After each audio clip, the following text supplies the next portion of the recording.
Hey all, so today we'll be doing module 5 chemistry again for you, Shelley. Before we start on to today, I'm going to quickly cover the enthalpy topics on Hesses Law. Quickly discuss some Gibbs free energy, and I want to quickly also finish our topic on iron thiosulfate. That one is pretty easy, so I'm going to write it on the side first. We use green. I like green. It's good font. E3 plus, and this is aqueous, plus FeSCN. This is thiocyanate. Oh, sorry, I think that says thiosulfate. No, cyanate the whole time, by the way. And it would make iron cyanate 2 plus, I believe, aqueous. Okay, so this is the aqueous. This is the equilibrium reaction between iron, so iron 3 plus, and thiocyanate, and it forms a reversible reaction with iron thiocyanate. There's no fancy molar ratios here. What I wanted to talk about quickly was also, so once again I'm going to remind you again about this stuff. Okay,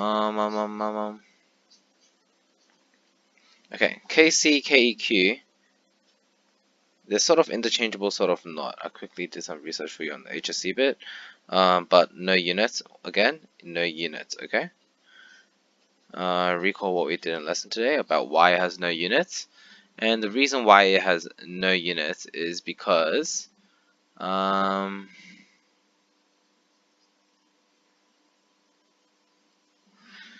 we normally use Keq to represent the equilibrium constant, but as soon as we start using it in terms of, like, for this one, you know, when we use the product over the reactant, when we actually talk about the concentration, we change it to equilibrium of the concentration. Okay, great. So in terms of thiocyanate, I want you to recall that we did the formula for this in the Haber process, which was H2 plus N2 reacts to make NH3. Okay, the all gaseous. So make 2 of this, we'll make 3 of this. Yep, and the KEQ is equal to NH3. You'll be using the same thing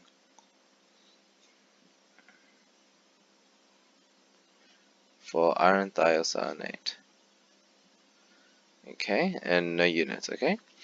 Okay, so that's that. And then for this, very much so the same. It will just be, so when we actually put it into solution, it will be Kc is iron thiocyanate 2 plus over iron 3 plus. So that would look like this. In case you're curious, because it's a transition metal, remember? FeSCN minus. Okay, great. Okay, and basically the exact same things would apply to this. Things that we talked about, so temperature, concentration, volume, pressure, catalyst would all apply the same. And once again, if you remember, this is just a template for how reactions progress. Putting it in the same formula, Kc is equal to C to the power of C, D to the power of D, A to the power of A, B to the power of B. Okay, great. So that is that. This is just a template of the formula for how equilibrium constant reaction is written. If you remember how we talked about this in terms of these, how these factors affect equilibrium the concentration equilibrium constant, then it's exactly the same for iron thiocyanate.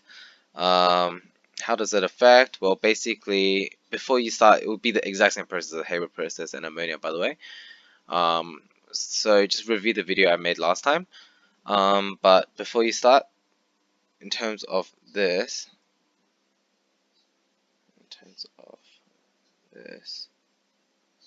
copy and paste. Okay, in terms of this, I want you to see if you add heat here, alright, what is it? Is it exothermic or endothermic? Okay, why? It's not add heat as an internal heat, it releases heat as well. The product is heat, and therefore the total thing loses energy. That's why. Okay, and if it's plus heat here, remember it's exothermic. Okay, exothermic. And how that translates is endothermic is negative, whatever, like 81, whatever, and this is delta. Delta H is plus 81. Okay. Whew, great. Okay. And you can use exactly the same ways which we talked about for the Haber process and the heat to describe your Kc values. How that would change in different concentrations. Good. Now let's talk about enthalpy. I'm going to quickly pull up an example for you. Let me see. Should I do it on here?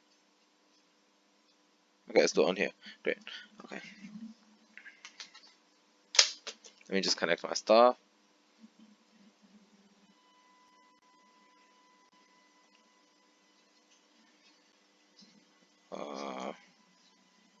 Okay, I'm just going to pull up a random quick example for enthalpy. Hesses Law. So I'll have a chat with you on Hesses Law. I'll get the official definition. Anyway, do you remember what enthalpy is talking about? If you do remember what enthalpy is talking about, enthalpy is talking about the heat, right? And the energy in the system in terms of heat. Entropy is talking about the chaos, or the spontaneity. In terms of Hesses Law, we're talking about heat summation. So how there is a relationship between the heat inside a system and how different reaction mechanisms, different pathways will yield the same result. That will become familiar to you in just a bit.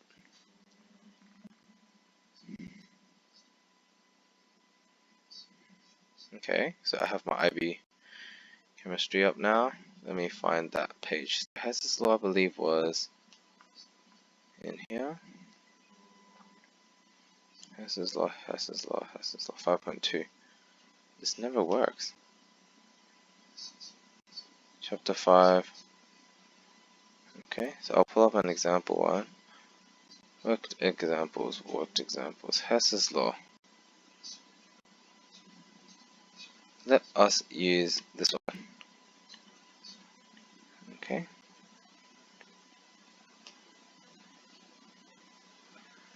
And let me just put that in for you. Here.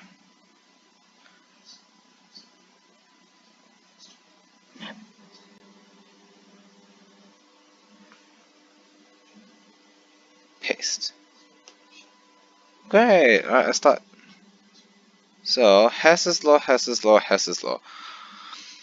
Remember, Hesses Law is talking about how, for example, we have equation 4 here. Equation 1, 2, and 3, okay? Equation 4 says what? We have carbon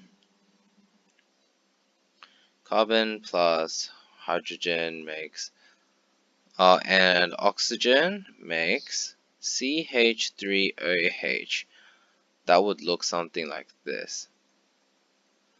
OH, and let's say alcohol, base alcohol called methanol. Let's talk about how this would work. So it's saying it goes like this, right? We can have these three and it'll react to form that way. But it can also go through to form here. And the overall kinetics of these enthalpies should be the same as if we summed these three, and this one should equal to the same thing. Okay? I'll show you how that works. So right now we have four other different equations, four equations differently. This is our overall equation, right? and then we have other equations. We have 1, we have 2, and we have 3. Okay. Wow. What do we do now? Is it overwhelming? Maybe. Recall that. So for example, in this one, let's talk about this one. Okay. C plus. Let's talk about this one first. Okay. Because it's actually relevant. 4 is our ideal one. Okay. Can you see how we want to find the total enthalpy change for equation 4, and this is it. You see how methanol is on that side, this side? We want methanol to be on this side of the equation, so we can reverse it, okay? Recall that this is reversible. There is no loss of energy in a system ever, and that is one of the first laws of thermodynamics, that there will be preservation of energy. So going forward, going reverse, the energy should just be flipped. Okay, so for example, equation 1 would now be delta H is equal to 676 kilojoules, okay? And it will be just CO2 plus 2H2O would make CH3OH plus 1 and a half O2. Okay, that's equation 1. Now, what else do we miss? So we sort of have this. We'll cheekily do this. Okay, you see how this has this? Great. This is sort of matching on none of these sides. Okay, so we don't need this yet. We want to look at the future equation to cancel it out. It's sort of like algebra, really.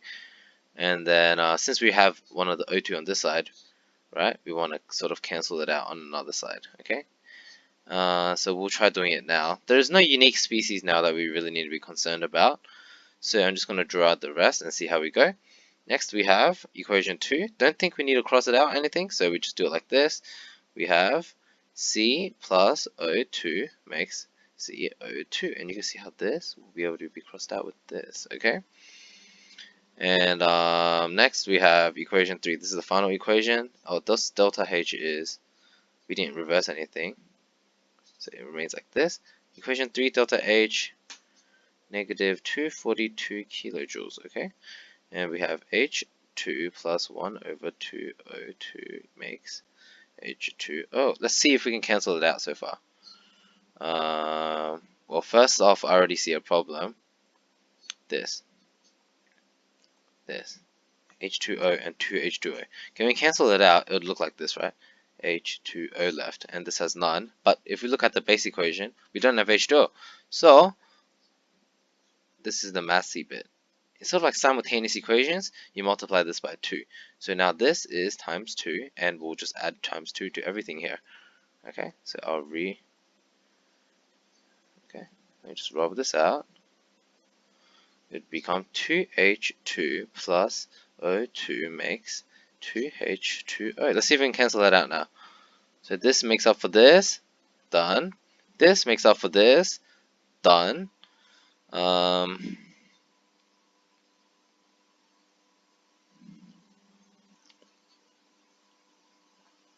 What else is there to cancel out? Am I missing something?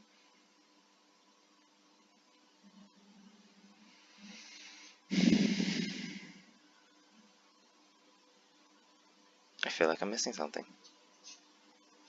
What do I have? Okay, so I have H2O cancelled out. O2, yep, and H2. Oh wait, no, nothing's wrong here. That's perfect. So now, what else do we have? We have 1 and 1 over 2 right here. And that is actually 3 over 2. And we have 1 and 2, right? What does that mean? We have 4 over 2, right? So cancel that one out. These are basically leftovers 1 over 2, right? Does that make sense?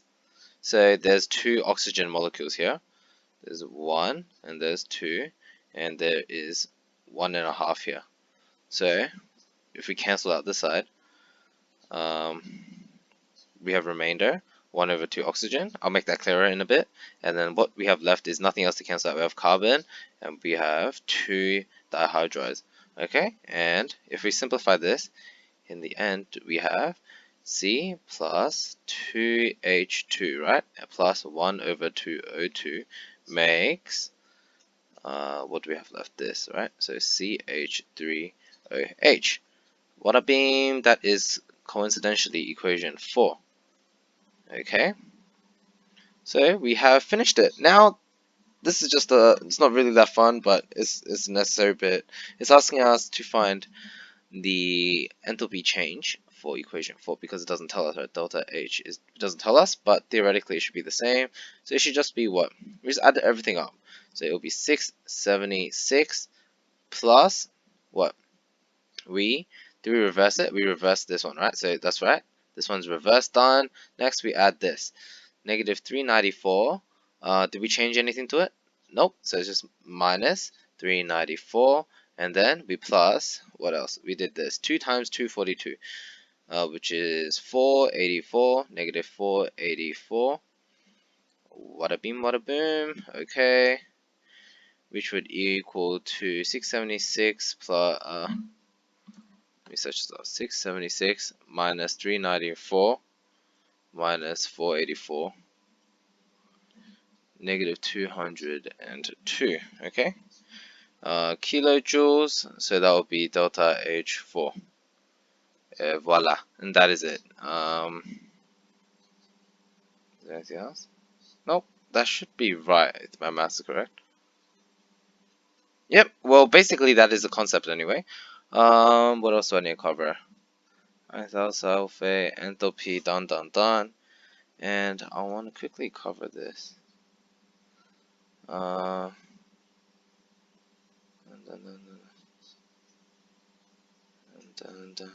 Oh, did we get it right? Let's see. Oh yeah, we got it right. So here, if you can see, delta H4 is negative 202, right? Great, yeah. And this is what I meant by enthalpy cycle. So this is what I meant by the triangle for the formation of methanol. Here, so you can see how this is the progression, and the enthalpies with these should all equal to the end product of methanol. Okay, and I'll quickly go over and find something for you on Gibbs free energy and enthalpy.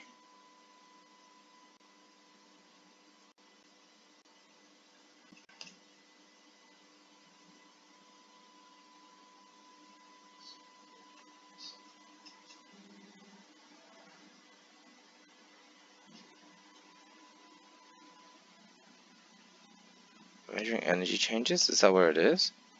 I think it's here. Bond enthalpy. Nope. Bond enthalpy is very similar to Hesses law as well, by the way. No, I can't really find one for entropy. That's weird. Okay, well, just to recall some stuff about Gibbs free energy in our OneNote. If you can't find it, let me know. I'll send you an email. Iron Thiosulfate, KSB, yeah. And this is just a quick review on just the stuff we did in pre-HSC. If you remember, if you don't, this will just be a good study guide for you. Tomorrow or sometime on Monday, I'll find time to make a video for you on KSP and precipitation and solubility.